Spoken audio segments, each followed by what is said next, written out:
इस वीडियो में हम डिस्कस करने वाले हैं आपके साथ अगर किसी भी तरीके का ऑनलाइन स्कैम हुआ है, धोखाधड़ी हुई है, फ्रॉड हुआ है, स्कैम हुआ है ना, या क्राइम हुआ है, तो उसको कैसे आप रिकवर कर सकते हैं। देखिए, दो चीज़ हो सकती हैं। एक, या तो आपके साथ कोई फाइनेंशियली फ्रॉड हो सकता है, इंक्लूड फिशिंग के थ्रू की कोई फिशिंग एक्टिविटी में इन्वॉल्व करके आपके साथ धोखाधड़ी होगी। सेकंड, या आपकी गेम साइट से खेला कुछ यूएसडीटी सेल किया आपने, या आपकी साइबर स्टॉकिंग थी, या आइडेंटिटी थीफ थी, या हैक किया गया, या कुछ भी एक्सवाइटेड।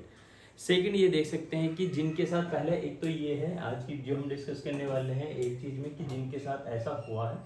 सेकंड नंबर पर हम ये देख सकते हैं कि जिनके साथ ऐसा नहीं हुआ लेकिन फिर भी साइबर क्राइम हुआ है। अब वो कौन से हो सकते हैं, मैं वन बाय वन बताऊंगा। पहला, यानी कि जो विक्टिम है, यानी कि विक्टिम जब हम बोलेंगे इनके साथ कुछ भी हुआ हो, इनका अकाउंट होल्ड हो गया। अकाउंट होल्ड होने के केस में मान लीजिए कि सपोज करो कि आपने किसी से पेमेंट लिया।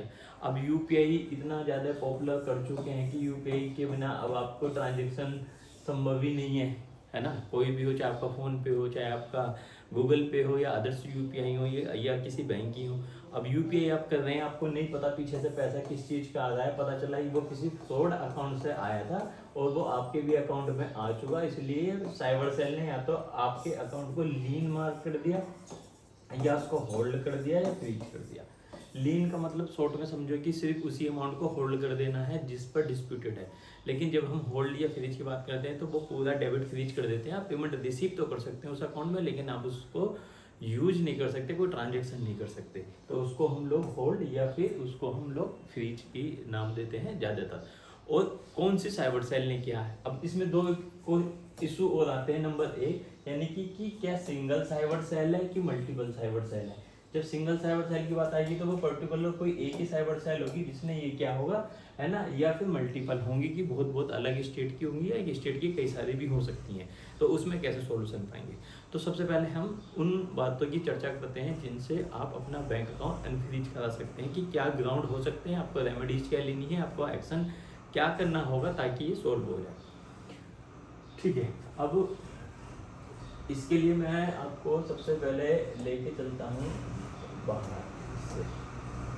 ठीक है, उसमें हमारे पास क्या ऑप्शन हो सकते हैं। ऑप्शन नंबर एक की जब बात करते हैं तो अगर एक्चुअल में आपका अकाउंट होल्ड है, या एक्चुअल में आपके साथ कोई ऐसी धोखाधड़ी हुई है, तब आपको क्या करना है। अब जैसे मैंने आपको पहले बताया था कि इसमें दो या तीन चीज़ें हो सकती हैं। चीज़ें दो या तीन में क्या होंगी कि या तो आपका बैंक अकाउंट होल्ड हो चुका जिसमें आपने कोई गेम या आपने P2P बाइनेंस टू बाइनेंस होता है, इसको यूएसडीटी आप समझिए। ठीक है, या आपने कहीं इंटरनेशनल पेमेंट मंगाई थी। ये एक्चुअली वो है कि जिन्होंने मंगाई हुई है और उनके अकाउंट में ये होल्ड या लीन लगा हुआ है। ठीक है, उन वे लोग कैसे कर सकते हैं, सबसे एक पहला क्वेश्चन है। तो दूसरा कि इन लोगों ने तो ये तो एक्चुअल में डायरेक्ट इन्वॉल्वमेंट है इनकी कि हाँ ये लेयर 1 में आते हैं। दूसरा, इन लोगों ने किसी अपने अकाउंट में जो पेमेंट मंगाई है, अभी तक ये होल्ड नहीं हुआ ना लीन मार्क हुआ, पर इसने क्या करा, आगे भी ट्रांजेक्शन कर दी, अपने फ्रेंड सर्कल में कर दी, कोई फूड की, कोई अपनी ऑनलाइन किसी चीज़ की, बच्चों की फीस, और फिर इनमें से भी कुछ लोगों ने आगे कर दी। ठीक है, और इनमें से भी सिमिलरली एक आगे कर दी। तो अभी ये देख रहे हो, ये लेयर 1, लेयर 2, लेयर 3, लेयर 4 ये होंगी कि जब पहले डायरेक्ट इन्वॉल्वमेंट था, यानी कि जो ये पार्टी भैया बंदा था जिसने डायरेक्ट पहले आपके अकाउंट से पेमेंट रिसीव की, उसके बाद सेकंड वाला, उसके बाद थर्ड वाला। तो क्या क्या साइबर सेल ने, जब ये जो गेम्स या यूएसडीटी या कुछ हुआ, इस अकाउंट की, जिस अकाउंट से ये पेमेंट कलेक्ट की थी, यूएसडीटी की पेमेंट कलेक्ट की थी या कोई अलग से पेमेंट आई थी, इसकी किसी ने पीछे से कंप्लेन कर दी, ऑनलाइन कर दी, या मैनुअल जाके एफआईआर करा दी, तो साइबर सेल क्या करेगा, इन सब अकाउंटों को यहाँ से होल्ड कर देगा या ब्लॉक कर देगा। होल्ड कुछ लेयर तक के बाद करता है, जैसे 5 लेयर के बाद मोस्टली लीन लगाते हैं वो लोग, सिर्फ उसी डिस्प्यूटेड अमाउंट को होल्ड करते हैं रादर देन सादा करने की वजह से। ठीक है, तो ये पर्टिकुलर किसी चीज के लिए जब ये होल्ड करा, उसके बाद फिर ये पेमेंट आगे गई, है ना। तो अब यहाँ से इन दो अकाउंट में भी पेमेंट गई थी इसी डिस्प्यूटेड की, तो ऑलरेडी फ्रीज कर दिया गया है, तो वो क्या करेगा, इनको भी फ्रीज कर देगा। सिमिलरली यहाँ भी फ्रीज कर देगा, अगले मैक्सिमम 10 अकाउंट को, बैंक अकाउंट को वो फ्रीज कर देती है। तो अब क्वेश्चन ये कि इन लोगों ने तो एक्चुअली डायरेक्ट गेम खेला था, यूएसडीटी सेल की थी, इंटरनेट या बाहर की कोई पेमेंट ट्रांजैक्शन की थी, ठीक है। और साथ में आजकल एक और चलता है करंट अकाउंट का।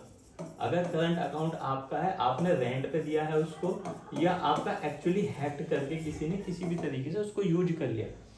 अब क्या करते हैं फ्रॉडर जो होते हैं, जो फ्रॉड एक्टिविटी में इन्वॉल्व होते हैं, सबसे पहले वो क्या करते हैं, सबसे मेन जो उनका पहला काम होता है कि अगर ये देखो इस वाले की बात करें तो ये आपका इजीली कैसे होगा, एक हमारी नंबर 1 पे इसको रखेंगे कि एक ऑप्शन है, नंबर 2 पे इस करंट अकाउंट वाले को भी हम रखते हैं।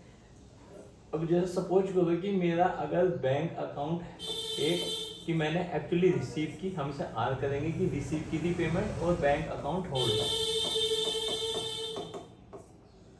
फ्रीज या होल्ड कर दिया, ठीक है।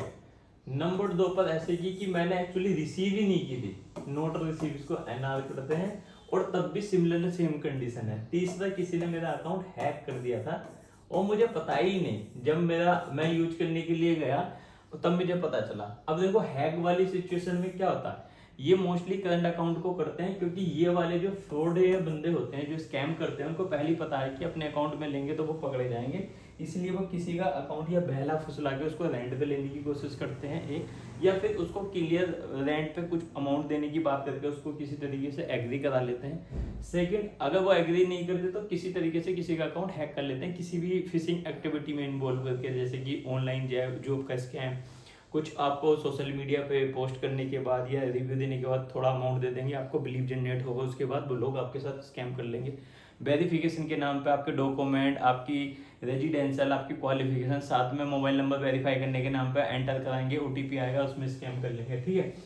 मतलब ग्राउंड कुछ भी हो, ऑब्जेक्टिव जो मैं बताना चाह रहा हूँ कि बहुत सारे ऐसे हैं जिनकी बेस पे अकाउंट फ्रीज होते हैं, लेकिन आपको शॉर्ट में बताने की कोशिश करूँ कि किस तरीके से आप अनफ्रीज करा सकते हो, ठीक। ये वाला जो इन्वॉल्व नहीं है, जो इन्वॉल्व है डायरेक्ट, और जिनका हैक हुआ है, ये सबसे ज्यादा कंडीशन हैं अभी के टाइम में जिनके अकाउंट में इशू आ रहे हैं, सबसे ज्यादा फ्रीज होने के यहाँ पे चांसेस हैं जिनके हैं।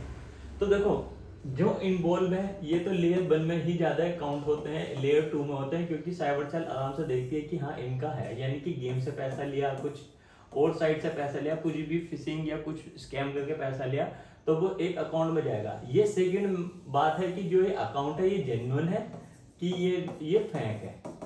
सिमिलरली जिनका कुछ लेना देना नहीं, ये लेना देना वाले वो बंदे होते हैं, जैसे कि अब इस वाले बंदे ने फ्रॉड करके किसी तरीके से पैसा लिया, अब इसके बाद अगले जो बंदे हैं और उसके जो अगले बंदे हैं, इनको तो पता ही नहीं है ये पैसा किस चीज का आ रहा है, तो ये वो लोग हैं। अब पता चला ये बंदा फर्नीचर लेने गया, या ये बंदा कंप्यूटर लेने गया, या ये वाला बंदा आईफोन लेने गया, और इसको जो पेमेंट इस वाले ने कर दी।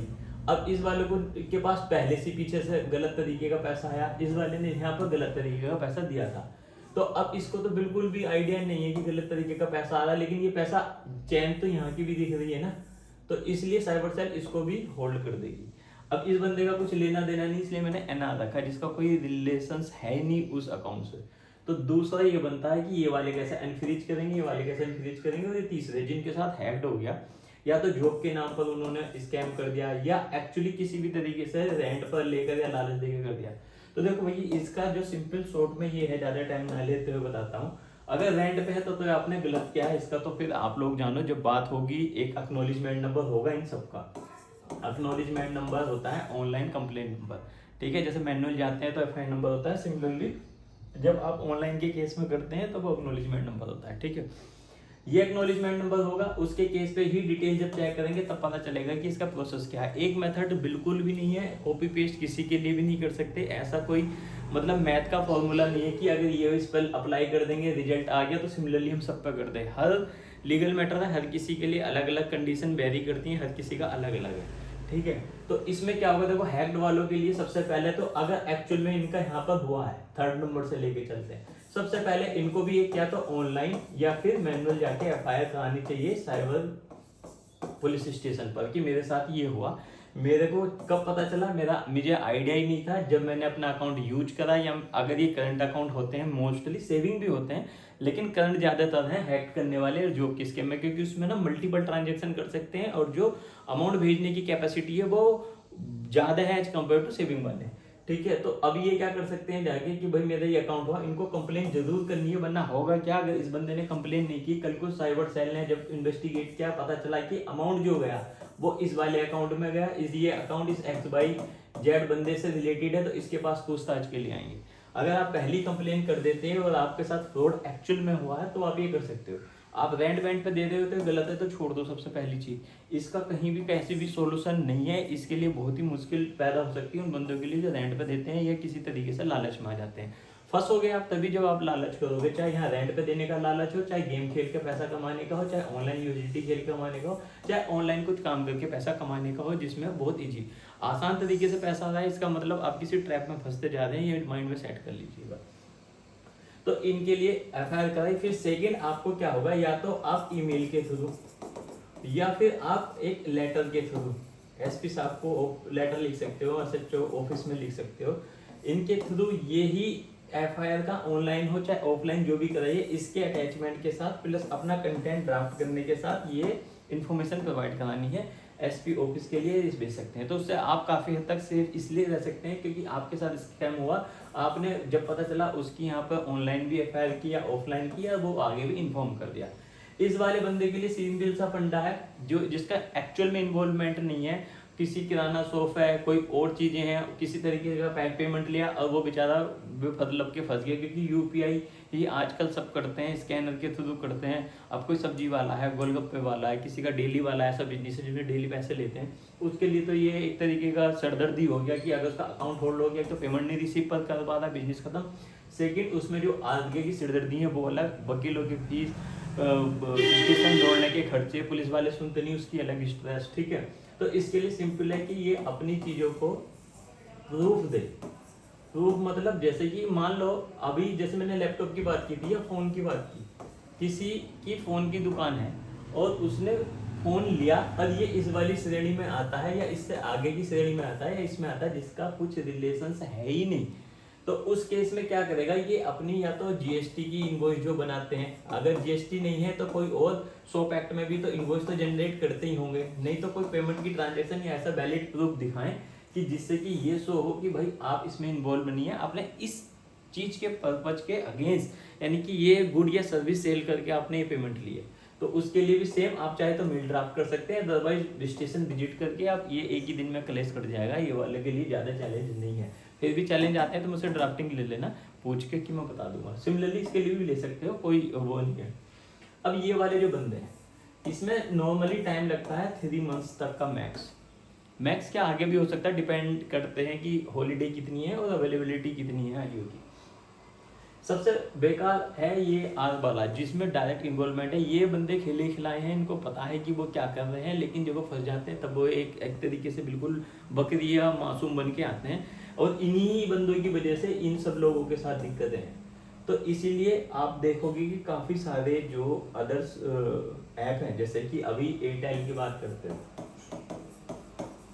और भी है, इन्होंने क्या कर दिया, स्पैम अलर्ट लगा रखा है, स्पैम अलर्ट लगा दिया। इससे क्या होगा, अगर कोई भी जैसे कि अनवांटेड लिंक होता है या जैसे कोई शॉर्टनर लिंक होता है, एक यूआरएल शॉर्टनर आता है, अगर आप गूगल पे जाओगे यूआरएल शॉर्टनर लिखोगे तो इससे क्या होगा, कितना भी बड़ा आपका लिंक हो उसको बहुत छोटा सा कर देगा। क्यों? क्योंकि एसएमएस में आप 160 कैरेक्टर ही भेज सकते हो, अगर व्हाट्सएप पे भेज रहे हो तब भी आपको शॉर्ट में लिंक भेजोगे तो वो दिखता नहीं किस चीज का है, ये उसका ना लिंक वही होगा लेकिन उसको शॉर्ट फॉर्म में ना वो चेंज कर देता है। तो मान लो कोई फ्रॉड है तो यहाँ दिखता भी नहीं, क्लिक करेगा उसके उसमें पता चला एपीके फाइल डाउनलोड हो गई या कुछ और फाइल स्कैम की डाउनलोड हो गई या कोई स्पाई टूल्स डाउनलोड करके उसको पूरा हैक कर लिया। तो एक तो इन चीजों से आप बचो, ये करना नहीं है। एयरटेल ने अभी अपडेट किया है, आप देख भी सकते हो, अगर जो एयरटेल यूज कर रहे हैं कोई स्कैम वाला है यूआरएल वाला, अपने आप पे लिंक भेज कर उसको क्लिक करके देखना, एयरटेल उसे ब्लॉक कर रहा है फिलहाल। सिमिलरली बाकी लोग भी कर रहे हैं, लेकिन जब तक वो करेंगे तब तक तो ये कुछ और ही जुगाड़ निकाल लेंगे, क्योंकि स्कैम आज से नहीं बहुत पहले से चल रहा है, इसका सोल्यूशन है नहीं।